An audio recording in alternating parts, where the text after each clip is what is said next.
கட்சியில இருக்கீங்க. இப்ப எத்தன வருஷமா கட்சியில இருக்கீங்க? தெரில பிரதர். 2007ல தான் ஓகே. ரஃப்லி அது ஒரு 20 சின்ன வருஷம் அடுத்த வருஷம் 20 வருஷம் நீங்க சின்ன கொண்டாடலாம். இப்போதான் கொஞ்ச நாளா. 2007ல நீங்க பார்த்தீங்கன்னா, மாபெரும் கட்சிகள் வரிசையில வந்து அம்னோ, பரிசன் நேஷனல், எம்ஐசி இவங்க தான் பெரிய கட்சியா இருந்தாங்க. மாபெரும் கட்சி. Before 2008 tsunami. அந்த டைம்ல வந்து இந்த மாரி ஒரு மாபெரும் கட்சிய விட்டுட்டு, அந்த டைம்ல வந்து 2004லேருந்து 2008 வரைக்கும் ஒரு கார்டிலானோட ரொம்ப வீக்கான பீரியட்ன்னு சொல்லலாம். ம். ஸோ அந்த ஒரு வீக்கான கட்சி அப்போ அந்த வீக்கா இருந்த கட்சிய நீங்க ஏன் தேர்ந்தெடுத்தீங்க? ஓகே. நல்ல ஒரு கேள்வி பிரதர். ஆக்சுவலா பார்த்தீங்கன்னாக்கா, நான் என்னோட படிப்பு முடிச்சானே, டிப்ளோமா முடிச்சானே, ஐ ஸ்டார்டட் ஆக்சுவலி டூ பாலிடிக்ஸ்னாக்கா பிகாஸ் அப்பா ஃபர்ஸ்ட் ஆஃப் ஆல்லாம்.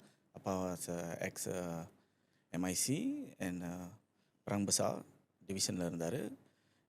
எனக்கு வந்துட்டு இன்ட்ரெஸ்ட் பண்ணதே வந்துட்டு எம்ஐசி தான் ஆரம்பத்திலேயே. அப்போ 2004ல் அந்த டைமில் வந்துட்டு ரொம்ப ஃபாலோ பண்ணுவேன் என்ன செஞ்சிட்ருக்காங்கன்றது. அந்த டைமில் இருக்கிறபோது சில விஷயங்கள் நான் பார்த்துக்கிட்டே இருக்கப்போது எனக்கு வந்துட்டு நான் ஸ்டில் வந்துட்டு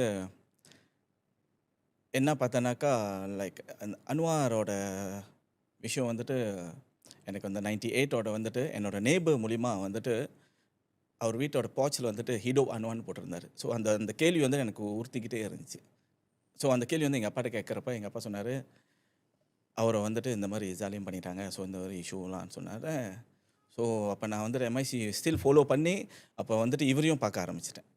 அப்போ பார்க்க ஆரம்பிச்சதுக்கு அப்புறம் தான் வந்துட்டு இவரை ரொம்ப விரும்ப ஆரம்பிச்சிட்டேன். இவர் செஞ்சது என்ன, இவன் ஃபைனான்ஸ் மினிஸ்டராக இருந்திருக்கிறாரு, அண்ட் ஆல்சோ எஜுகேஷன் மினிஸ்டராக இருந்திருக்கிறாரு.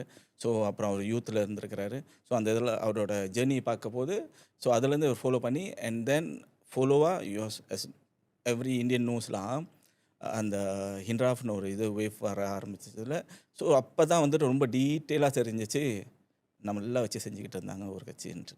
ஸோ அதனால தான் நல்ல வேலைல இன்றைக்கி அந்த கட்சி தேர்ந்தெடுக்காமல்